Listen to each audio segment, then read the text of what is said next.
Good morning. This is Daniel with the Legacy of Daniel podcast video blog, coming to you today with a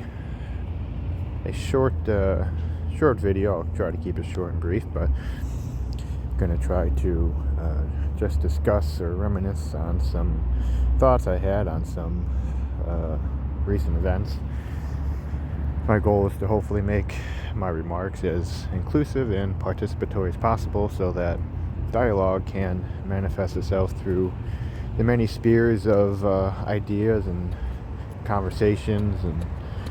other forms of influence that have erected themselves as barriers throughout our nation, preventing unity and us rising together, fulfilling the great calling this nation has been called to fulfill, that our founders fall. So that is my goal in a lot of my videos. But the recent demolishing of the East Wing, and I've listened to President Trump on his views, or it seemed like it was a building that may not have been getting enough attention or being used properly, may not have been built properly, and so those may all be great concerns and may be an appropriate reason for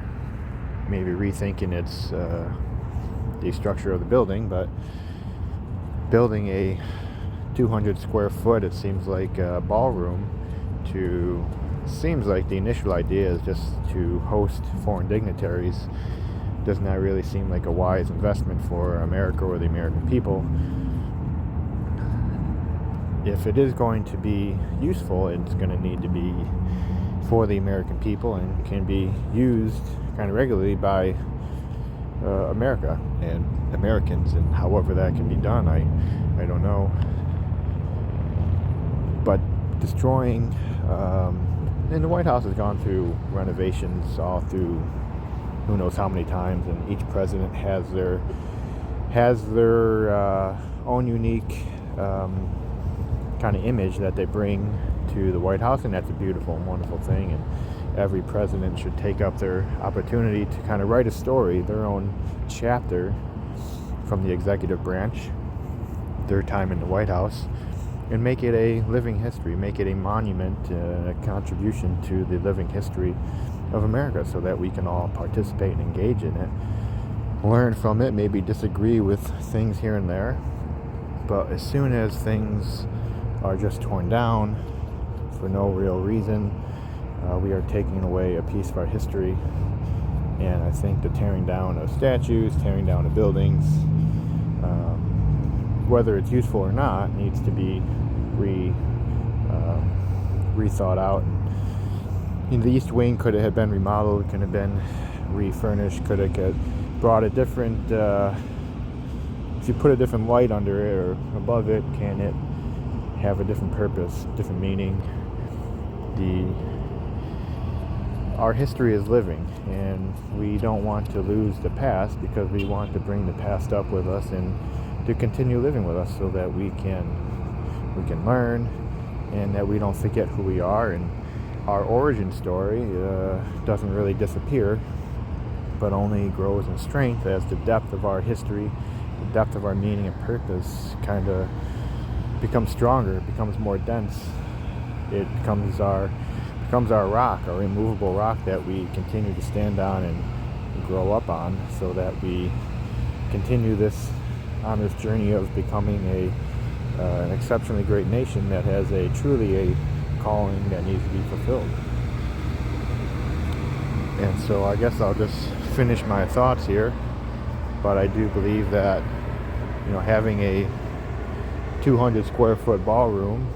could have a tremendous amount of benefit for Americans if it's used properly and seen as a building that could add value to America and help us fulfill our calling.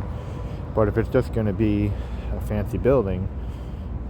then it's just nothing more than a fancy building.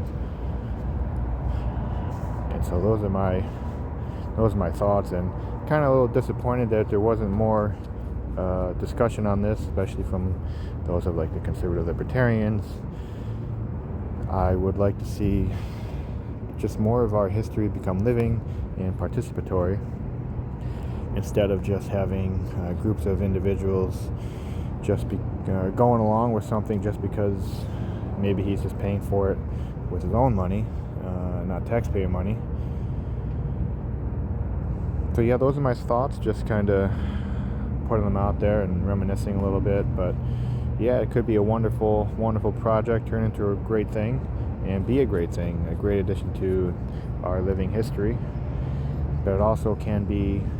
something that doesn't fulfill, because it's not truly used to fulfill the American experiment, the American calling, fulfilling our destiny, if it is not going to utilize as many Americans as possible that can participate in it. So those are just my things, some thoughts, and I know there's been other prominent figures that have voiced their concern, and maybe we can get more voices to speak on how we can better handle our living history, our monuments, not just the White House, but all throughout the nation and perhaps even the world.